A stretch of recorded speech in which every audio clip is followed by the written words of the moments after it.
Prior मोर भाई और भौणी मैंने आज ईश्वर विषय में कुछ आलोचना करने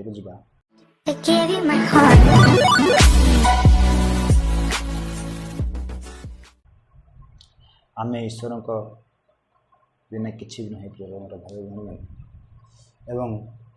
ये झील संग मध्यम ईश्वर एक प्रकार कथा कहले आंधे कि तुमको आज्ञा दे न हो बलवान हो वो साहसिक हो त्रासयुक्त हो ना कि हताश हो ना कारण तुम्हें जो आड़े जीव सदाप्रभु तुम परमेश्वर तुम संगी हे प्रिय मोर भाई भौणी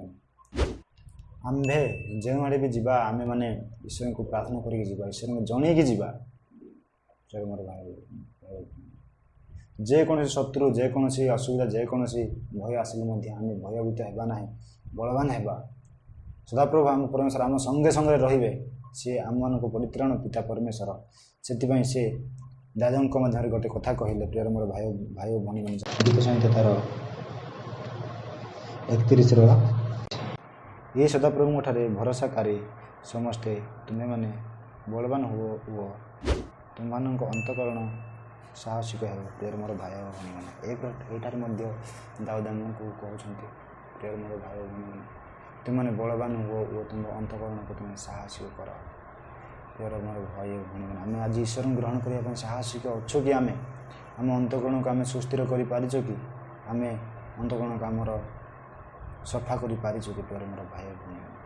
से आ गोटे आम देखिपर जहाँकि जिसाय 35:4 एठार ए प्रकार लिखाई प्रिय मोर भाई भाई भौणी मैंने विभ्रांत कर्ण मान कह साहसिक हो भय कर ना देख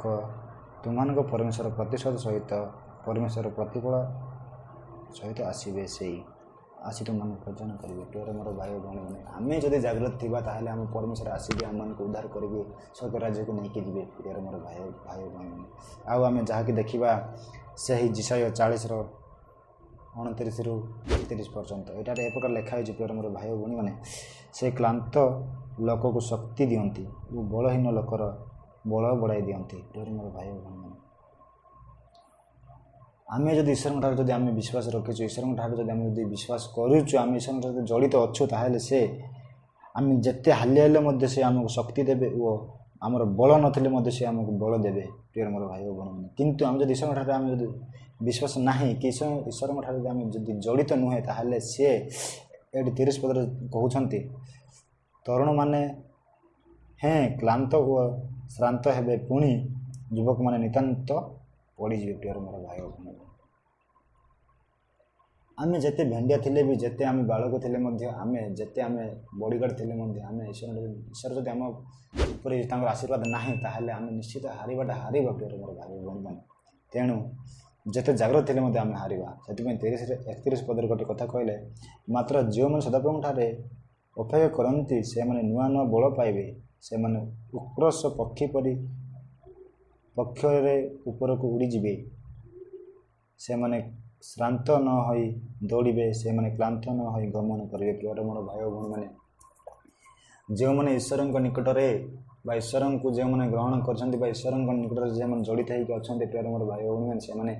नुआ नुआ बल पाइबे उक्रस पक्षी पर से ऊपर को उड़ी जीवे एवं क्लांत न हो से मैंने चलवा आरंभ करवा दौड़ा आरंभ करेंगे प्रिय मोर भाई भौणी मैंने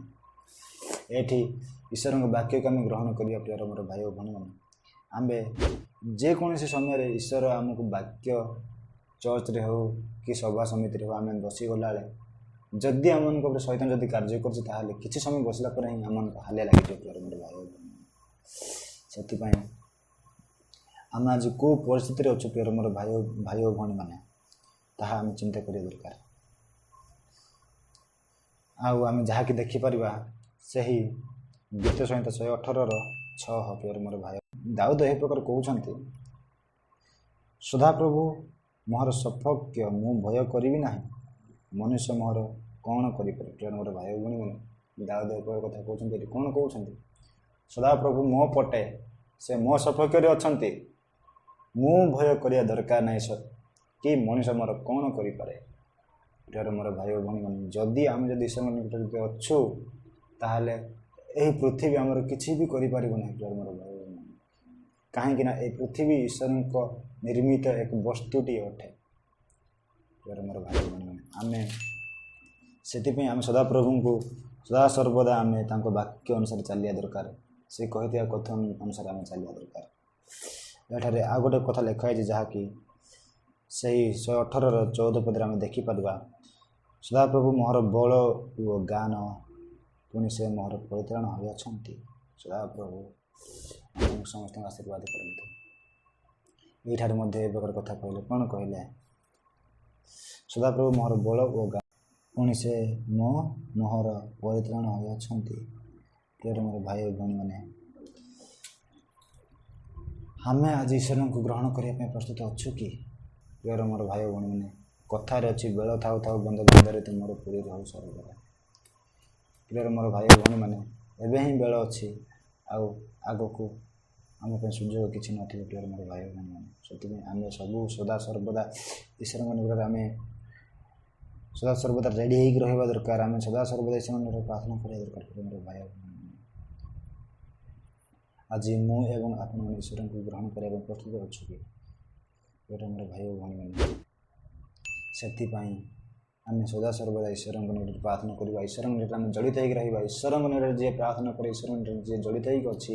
ସିଏ କେବେ ହାଲିଆ ହେବ ନାହିଁ କି ସିଏ କେବେ ଭୟଭୀତ ହେବ ନାହିଁ କି ସିଏ କେବେ ତ୍ରାସଯୁକ୍ତ ହେବ ନାହିଁ କି ସିଏ କେବେ ଡରିବ ନାହିଁ। ପ୍ରିୟ ମୋର ଭାଇ ଓ ଭଉଣୀମାନେ, ଯେତେ ଯେକୌଣସି ଶତ୍ରୁ ଆସିଲେ ମଧ୍ୟ ଆମେ ତାହାକୁ ବିଜୟ କରିବାଟା କରିବା। ଆମ ପରମେଶ୍ୱର କେବେ ପରାଜୟ ପରମେଶ୍ୱର ନୁହେଁ, ସବୁବେଳେ ସେ ବିଜୟ ହିଁ ପରମେଶ୍ୱର, ପିତା ପରମେଶ୍ୱର।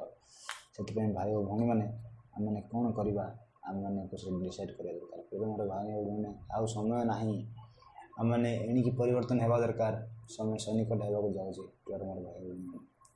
ନିତାନ୍ତ ଆବଶ୍ୟକ ଆମେମାନେ ଈଶ୍ୱରଙ୍କୁ ଗ୍ରହଣ କରିବା ଦରକାର। ପ୍ରିୟ ମୋର ଭାଇ ଓ ଭଉଣୀମାନେ, ଏହି ଛୋଟିଆ ବାକ୍ୟ ଆଜିରେ ଏତିକି ଶେଷ କରୁଛି। ଆମେନ୍।